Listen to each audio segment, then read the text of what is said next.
exercise.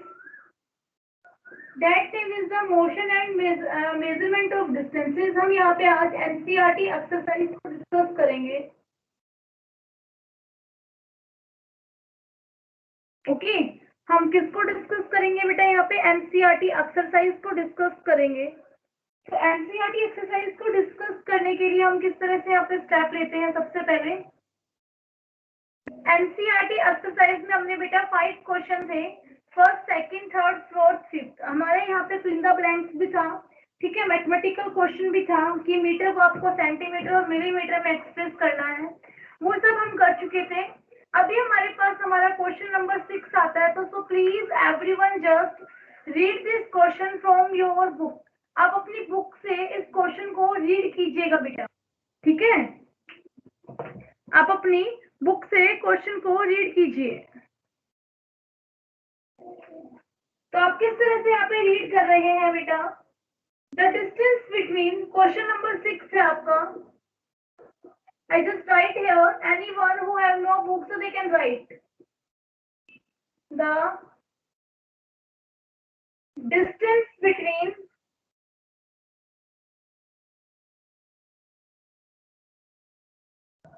Radha's home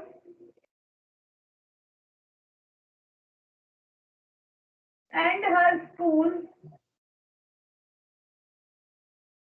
is 3,250 meter express.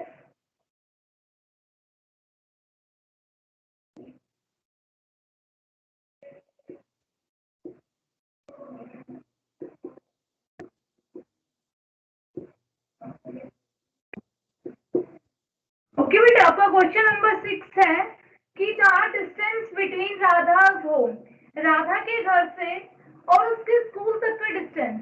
ठीक है, कितना है बेटा? 3,250 मीटर.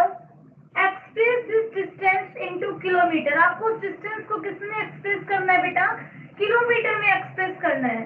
तो आप किस तरह से एक्सप्रेस करेंगे बेटा किलोमीटर के लिए? सबसे पहले आप राइट डाउन करेंगे distance between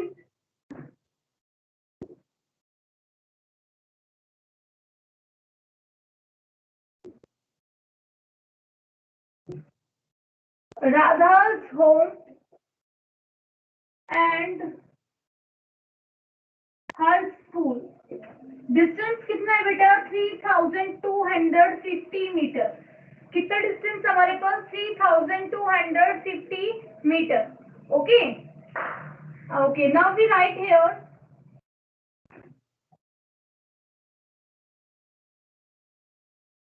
we know that, हमें क्या पता है बेटा? 1 kilometre is equal to 1000 metre. क्या पता है हमें? 1 kilometre is equal to 1000 metre. So 3,250 meter should be changed into kilometer. So we have to divide by the 1000. हमें किलोमीटर निकालना है, राइट लेफ्ट साइड वाला निकालना है. तो हम क्या करेंगे? कोफिशिएंट है हमारे पास 1000, उससे हम क्या कर देंगे बेटा? डिवाइड कर देंगे. तो हमारे पास यहाँ पे क्या आता है? 3250 अपॉन में 1000. क्या आता है हमारे पास? 3250 अपॉन में 1000. ओके बेटा, तो हम 1000 को कैसे सोल्व करेंगे? 10 से 10 कैंसिल. तो हमने यहाँ पे इनको गायब कर दिया. ओके, 1 के पीछे 20 है, तो 20 होती है तो हम क्या करते हैं? डेसिमल लगाते हैं. और डेसिमल हम कैसे लगाते हैं बेटा?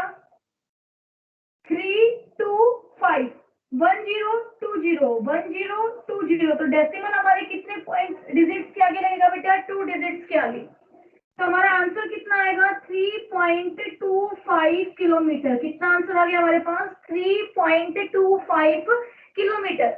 आई just repeat again, the total distance between Radha's home and her school. उसके घर से उसके स्कूल के बीच का डिस्टेंस कितना था बेटा? 3,250 metre. Okay, as you know that 1 kilometre is equal to 1000 metre. आपके 1 किलोमीटर में कितने मीटर होते हैं? 1000 मीटर होते हैं. तो हम यहाँ पे राइट डाउन भी कर सकते हैं. तो 1 मीटर में कितने किलोमीटर होंगे बेटा? 1 अपॉन में 1000 किलोमीटर. तो आपने 1000 से डिवाइड किया था. ठीक है, आपने क्या किया था? 1000 से डिवाइड किया था. एक जीरो कैंसिल, तो आंसर कितना आ गया 325 अपॉन में 100। बेटा 1 के बैक में 2 जीरो है, तो 2 जीरो होती है तो हमारे पास क्या होता है, डेसिमल लगाना होता है। जितने जीरो उतने ही डिजिट्स के आगे हम क्या लगाते हैं, डेसिमल लगाते हैं। ओके, तो यहाँ पे 1 जीरो 2 जीरो, तो 2 जीरो के आगे हमने क्या लगा दिया बेटा, डेसिमल लगा दिया। तो हमारा आंसर कितना आ गया 3.25 किलोमीटर। ओके, तो हम सबसे पहले आपके डाउट लेना चाहते हैं बेटा। Any students who have doubt in this question, beta you can tell me. Yes beta, if you have doubt in that question then you can tell me beta. Beta, have you doubt? Yes, ma'am. No, ma'am. Yes beta, where you feel doubt? Ma'am, in 3.25. बेटा listen, Point. यहाँ हमारे पास क्या था 3 to 5, अगर हम इस तरह से भी करते हैं 3 to 5 0 अपॉन में 1000, तो हमेशा याद रखिएगा कि 1 के पीछे अगर जीरो होती है, ठीक है, 1 के बैक में हमारे पास क्या होती है बेटा, जीरो, तो हम ऊपर वाले जो हमारा न्यूमरेटर होता है उसके आगे हम क्या कर देते हैं बेटा, हम वहां पे क्या लगा देते हैं, हमारे डेसिमल लगा देते हैं। ठीक है, डेसिमल लगाते हैं हम किस तरह से है 3 2 5 0, 1 0 2 0 और 3 0, 1 2 3 डिजिट के आगे हमारे पास क्या लग गया बेटा, डेसिमल, तो हमारे पास आंसर क्या आ गया 3.250 किलोमीटर। तो वही सेम आंसर है। ओके बेटा, अब आपको डाउट नहीं होगा? No, ma'am, no doubt. Very good बेटा। No, ma'am, no doubt. No doubt. बेटा आप स्टूडेंट्स कंफ्यूज हो रहे हैं कि पीछे जीरो क्यों है। बेटा पॉइंट के पीछे अगर हम और भी जीरो लगा देते हैं, हम इस तरह से लगा देते हैं, तो मीनिंग क्या होता है, ओनली 3.25, तो हमने इसको इस तरह से राइट डाउन कर लिया था। ठीक है, पॉइंट्स के पीछे अगर लास्ट में सबसे जीरो होती है तो उनका कोई वैल्यू नहीं हो रहा।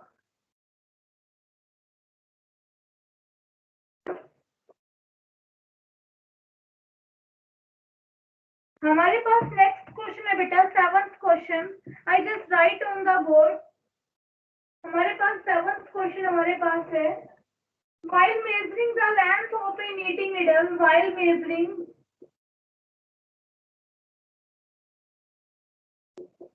the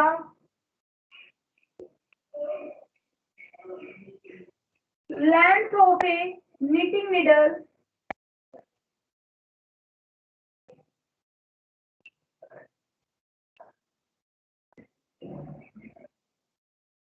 the reading of the scale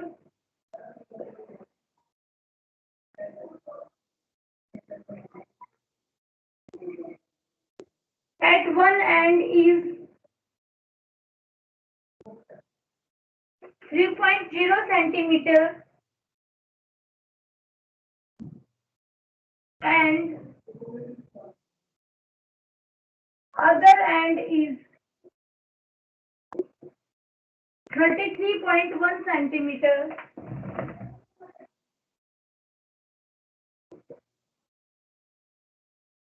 What is the, wait a minute बेटा,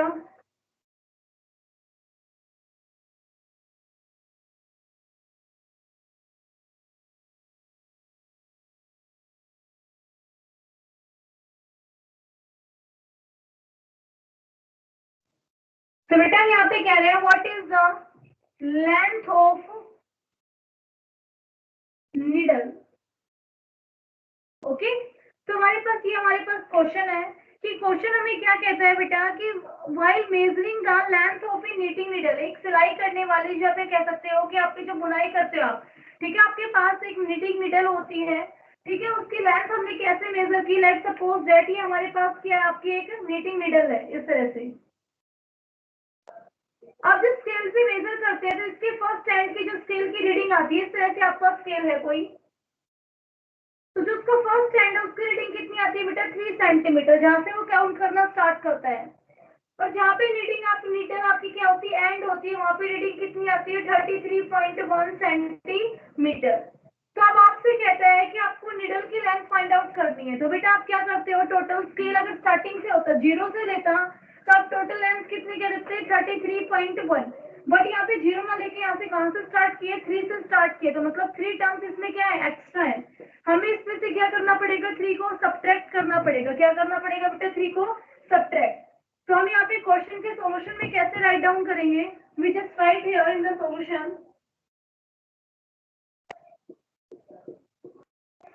बेटा please don't send any type of emoji, okay. आपके पता चल जाता है कि आपने कौन इमोजी सेंड कर रहे हैं, तो please don't send this type of emoji. First हमारे पास हम लेंथ नीडिंग नीडल की मेजर करते हैं, तो हमारे स्केल के लिए हम कहते हैं reading of the scale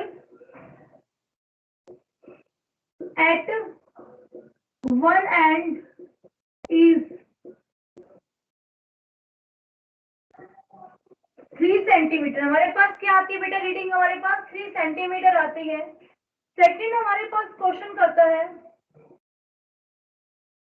reading of scale eight other and is 33.1 centimetre, okay.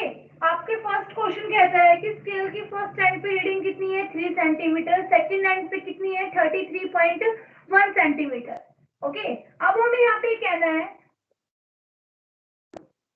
so total length of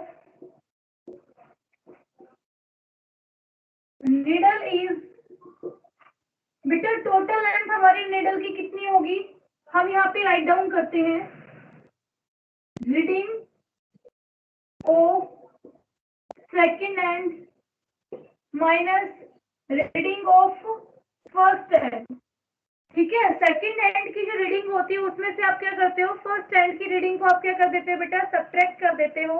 तो आपके पास क्या आता है, यहाँ पे आंसर आता है और आपको क्या मिल जाती है, टोटल रीडिंग्स मिल जाती है, टोटल लेंथ मिल जाती है। तो आपके पास कितनी आई है, 33.1 माइनस का 3।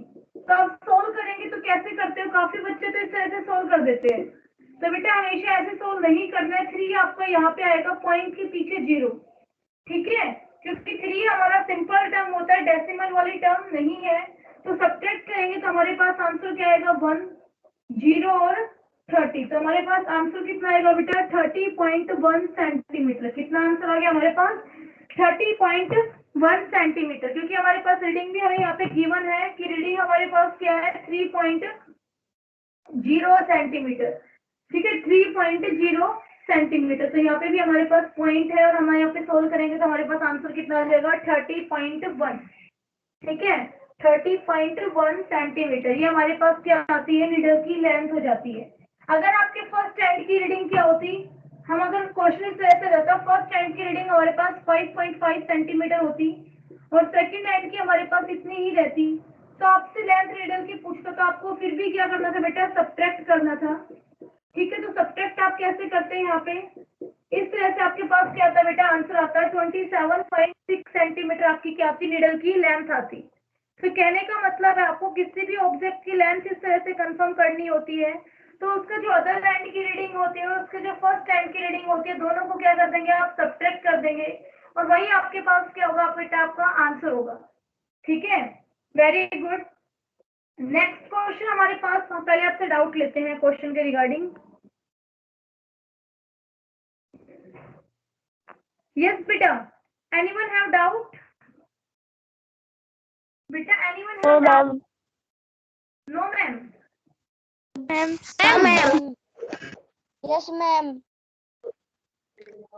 मैम यस बेटा,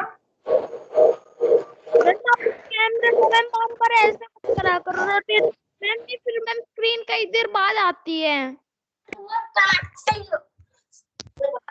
और बेटा, मैम डाउट है हाँ जी बेटा बताइए डाउट। मैम 331 माइनस में 30 इज इक्वल टू 301 सेंटीमीटर के आगे मैम। ओके बेटा, आपको सब्ट्रैक्ट करना नहीं आ रहा तो सब्ट्रैक्ट करना देखिए आप किस तरह से करेंगे। 33.1 3.0, 1 में से 1 0 जाता है तो क्या होता है आपका 1 आता है, 3 में से 3 जाता है तो 0, यहाँ पे क्या आएगा 30। तो आंसर हमारे पास क्या है 30.1 सेंटीमीटर। क्या आता है हमारे पास 30.1 centimetre. Okay okay ma'am. Now we go to the next question बेटा। हम अपने नेक्स्ट क्वेश्चन पे चलते हैं। हमारा नेक्स्ट क्वेश्चन क्या था बेटा? 8th question. Just read your question from your book.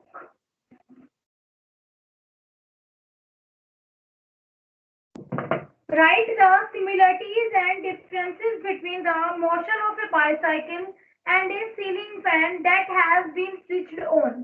Okay, आपके पास यहाँ पे क्वेश्चन आता है। क्वेश्चन क्या आता है बेटा?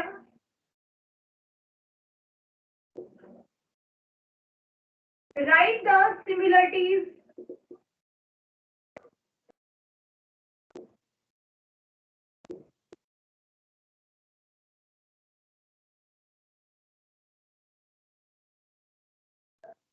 and differences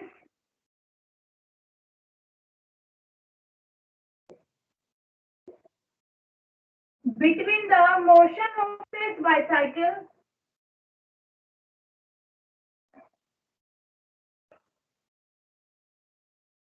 and a ceiling fan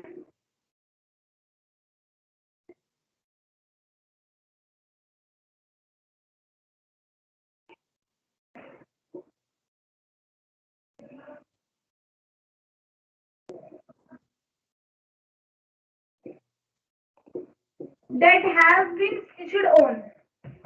okay आपके पास यही डाउट है बेटा कि आपको क्या करना है, सिमिलरिटी और डिफरेंसेस। आपको क्या करना है बेटा? सिमिलरिटीज और डिफरेंसेस करने हैं। ठीक है, किसके बीच में करने हैं आपको? एक बाईसाइकिल का जो मोशन होता है उसके बीच में, और आपके पास मोशन ऑफ ए बाईसाइकिल। और सेकंड हमारे पास क्या है बेटा? Ceiling fan. आपका जो दीवार वाला जो पंखा होता है, फैन होता है, उसके मोशन के अंदर आपके पास क्या क्या सिमिलरिटी होती है और क्या क्या पास आपके पास क्या होता है, डिससिमिलरिटी होती है। वो आपको यहाँ पे फाइंड आउट करनी है। ठीक है, सिमिलरिटी का केस हम यहाँ पे किस तरह से करते हैं कि बेटा क्या क्या बातें एक जैसी है उनको आप क्या कहते हो? सिमिलरिटी कहते हो। ठीक है, और क्या चीजें हमारे पास क्या होती है बेटा? डिफरेंट होती है, उनको हम क्या कहते हैं? डिससिमिलरिटी कहते हैं। ओके, तो आप ये देखेंगे बाईसाइकिल और एक सीलिंग फैन में क्या क्या सिमिलरिटी होती है। बाईसाइकिल आपकी कैसे मूव कर रहा है? व्हील आपका सर्कुलर मोशन में मूव कर रहा है, और आपका सीलिंग फैन भी क्या कर रहा है बेटा? आपके सर्कुलर मोशन में मूव कर रहा है। तो सिमिलरिटी क्या है बेटा दोनों के बीच में? सबसे पहले अगर हम राइट डाउन करना चाहें तो सिमिलरिटी हमारे पास, हम शॉर्ट में कर रहे हैं बेटा, आपको आंसर हमने सेंड कर दिए थे। सिमिलरिटी हमारे पास है बेटा कि बोथ हैव सर्कुलर मोशन। दोनों के पास क्या है बेटा? आपके पास सर्कुलर मोशन होता है। ठीक है, तो उसको हम क्या कहते हैं? हमारे सिमिलरिटी कहते हैं। फर्स्ट हमारे पास क्या है? दोनों के पास क्या है? सर्कुलर मोशन है, उनका व्हील भी सर्कुलर मोशन में मूव कर रहा है। ठीक है, सीलिंग फैन है, वो भी आपको क्या कर रहा है? सर्कुलर मोशन में मूव कर रहा है। तो उनको आप क्या कह रहे हो? सिमिलरिटीज कह रहे हो। ठीक है, अब आता है हमारे पास डिफरेंसेस के बारे में कि हमारे पास डिफरेंसेस क्या है। तो डिफरेंसेस ये है बेटा, सीलिंग फैन की पोजीशन फिक्स है मूव करते वक्त, बट आपकी जो बाईसाइकिल होती है उसकी पोजीशन फिक्स नहीं है, वो अपनी पोजीशन को चेंज कर लेती है। ठीक है, तो हम सिंपली यहाँ पे राइट डाउन कर सकते हैं कि डिफरेंसेस में हमारे पास क्या है? एक के पास तो क्या है? रोटेशनल मोशन है, जिसमें वो अपनी पोजीशन चेंज नहीं कर रहा, जिसको आप यहाँ पे क्या कह रहे हो? सीलिंग फैन कह रहे हो। क्या कह रहे हो आप उसको? Ceiling fan. बट जो बाईसाइकिल होती है वो हमारी क्या कर रही है? पोजीशन को चेंज कर पा रही है, तो उसके पास हमारे पास कैसा मोशन है? रिवोल्यूशनरी मोशन है। ओके, तो यहाँ पे हमारे पास सिमिलरिटी और डिफरेंसेस के अंदर हमने कहा कि जो हमारे पोजीशन को चेंज कर लेता है। ठीक है, हमारा क्या आता है यहाँ पे? पोजीशन को चेंज करता है, वो हमारा कौन करता है? बाईसाइकिल करता है। तो कैसा मोशन शो करता है बेटा? रिवोल्यूशनरी मोशन शो करता है। ओके, और जो हमारी पोजीशन को चेंज नहीं करता बट फिर भी वो अपनी ही एक्सिस के ऊपर क्या करता है? रोटेट करता रहता है, तो उनको हम क्या कहते हैं बेटा? रोटेशनल मोशन कहते हैं। क्या कहते हैं हम उसको? रोटेशनल मोशन कहते हैं। ठीक है, तो डिफरेंस यही है कि bicycle change the position whenever it moves in a circular motion, so it shows the revolutionary motion, but ceiling fan does not change its position, so it show the rotational motion, rotatory motion. Okay, हमने यहाँ पे 8th question किया बेटा। 9th question हमारे पास आता है, हम write down कर रहे हैं आपके सामने।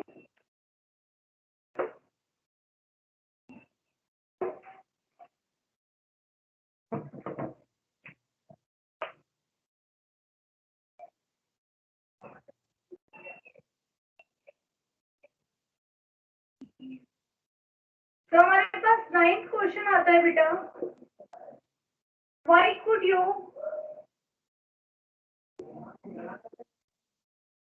not use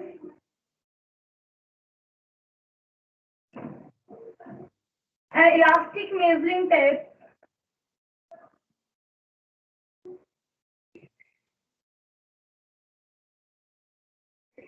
to measure distance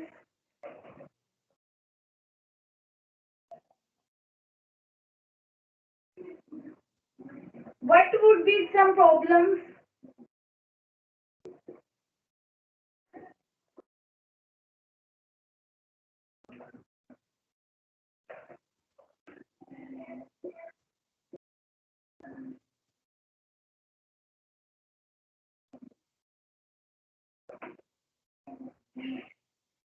You would meet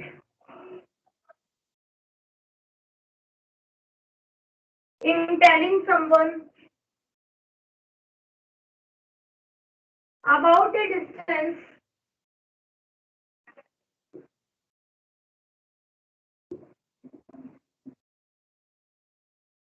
you measured with an elastic tape.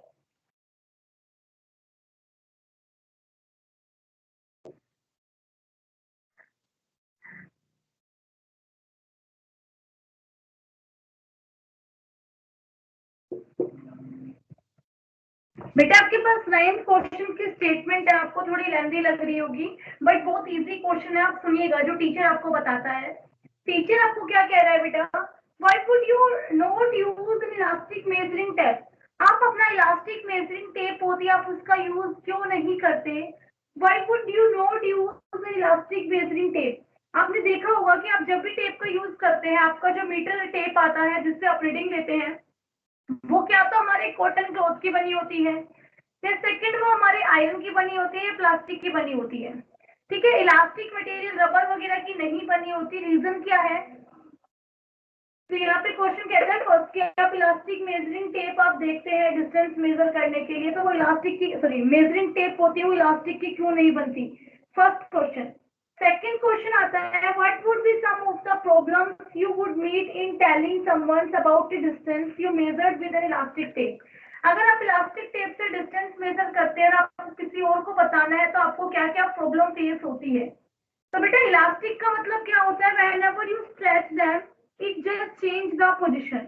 जब आप उसको स्ट्रेच करते हो तो उसकी पोजीशन क्या होती है, चेंज हो जाती है। ठीक है, तो हम उसको क्या कहते हैं, इलास्टिक कहते हैं। क्या कहते हैं हम उसको? इलास्टिक। जैसे आप कहते हैं मैम हमारे घर पे रबर है, हमारा इलास्टिक। ठीक है, हम हेयर बैंड्स भी कहते हैं, हम उनको स्ट्रेच करते हैं तो छोटा सा साइज क्या हो गया, लंबा बन गया। ठीक है, तो आप कहोगे कि मैम ये तो इतना बड़ा है कि हमारे हेयर्स में 3 टर्न्स ले लेते हैं, वैसे इसको ऐसा था साइज इतना। तो बेटा इलास्टिक टेप होती है, उसकी मेजरमेंट क्या होती है, फिक्स नहीं होती, because it change its position whenever we stretch them. ठीक है, जब हम उसको खींचते हैं, स्ट्रेच करते हैं, तो उसकी पोजीशन क्या होती रहती है बेटा, चेंज होती रहती है। तो इसीलिए हम यहाँ पे क्या कहते हैं कि इलास्टिक मेजरिंग टेप हमें यूज नहीं करनी है। ओके, तो यहाँ पे हम सेकेंड हम यहाँ पे कहने वाले हैं कि हम रीजन क्या है, because elastic tape change its length whenever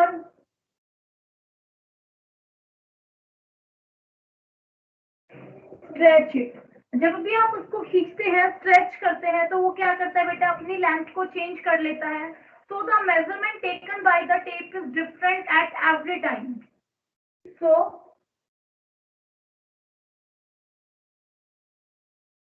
measurement taken by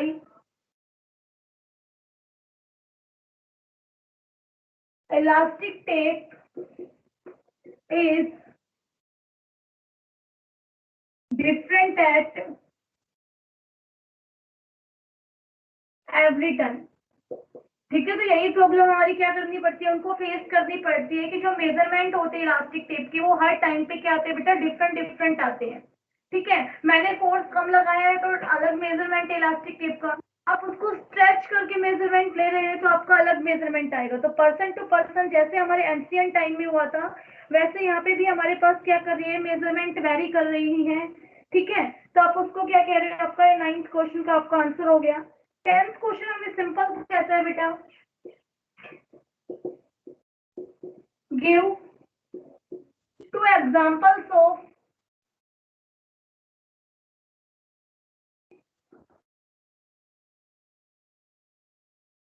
periodic motion. आपको अपने पीरियोडिक मोशन के क्या करने हैं बेटा, 2 एग्जांपल्स बताने हैं. What are the 2 examples of the periodic motion.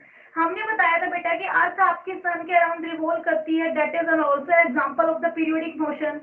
आपका सीलिंग फैन मूव कर रहा है वो भी आपका पीरियोडिक मोशन है. ठीक है, आपकी जो आर्म्स होते हैं वॉच की वो मूव कर रहे हैं, वो भी हमारे पास क्या है बेटा, पीरियोडिक मोशन है. तो पीरियोडिक मोशन के लिए आप यहाँ पे एग्जांपल कर सकते हो. एग्जांपल भी आपने यहाँ पे क्या राइट डाउन किया, arms of A watch, arms of A watch. ठीक है, रोटेशन ऑफ ए अर्थ. ठीक है, 2 एग्जांपल्स हो गए. 3rd एग्जांपल आपको करना है तो यहाँ पे आप क्या करेंगे बेटा, ब्लेड्स ऑफ ए फैन. आपका जो फैन होती है उसकी जो ब्लेड्स होती है, आप जिनको पंखुड़ियां कहते हैं, पंखुड़ी कहते हैं, तो ब्लेड्स कहते हैं उनको. ठीक है, वो हमारी क्या करती है, एक पीरियोडिक मोशन में रोटेट करती रहती है. तो ये हमारी क्या हो गई, एग्जांपल हो गई पीरियोडिक मोशन के. हमने अपनी कंप्लीट एनसीईआरटी एक्सरसाइज को डिस्कस कर लिया, कंप्लीट चैप्टर को डिस्कस कर लिया बेटा. अब आपका वर्क है कि आप किस तरह से अपना लर्न करते हैं. ओके, मुझे पता है आपको कोई डाउट नहीं रहा होगा. अगर आपने क्लास को बिल्कुल ध्यान से देखा है तो बिल्कुल स्लोली किया हमने. सेकंड, आपसे एक क्वेश्चन और करना चाहती हूँ बेटा. कल हमारा क्या है, जैसे आपको मैंने बताया था, आपका टाइम टेबल आपके ग्रुप में सेंड कर दिया है, सिलेबस आपको सेंड कर दिया है हमने. कल संडे है, ठीक है, और 9 से 10 o'clock तक आपका साइंस का टेस्ट है. तो आप सभी स्टूडेंट्स को साइंस का टेस्ट देना है. ठीक है, सभी स्टूडेंट्स का प्रेजेंट होना कंपल्सरी है. ओके, तो आप सभी को कल अपने टेस्ट के लिए रेडी रहना है. आपका फर्स्ट और सेकंड चैप्टर था food, where does it come from and components of the food. ठीक है, आपको उन चैप्टर्स की प्रिपरेशन कर लेनी है. कहीं कोई डाउट होता है तो आप मुझसे कंफर्म कर लें. ओके, कंप्लीट एनसीईआरटी बुक को रीड कर लीजिएगा. आपके मार्क्स कट नहीं होने चाहिए बेटा. ठीक है, चैप्टर हमारे पास 2 है, चैप्टर 1 और चैप्टर 2. मार्क्स हमारे कितने के आएंगे, 20 मार्क्स का होगा बेटा. पेपर कैसा होगा हमारे पास, एमसीक्यू पेपर होगा.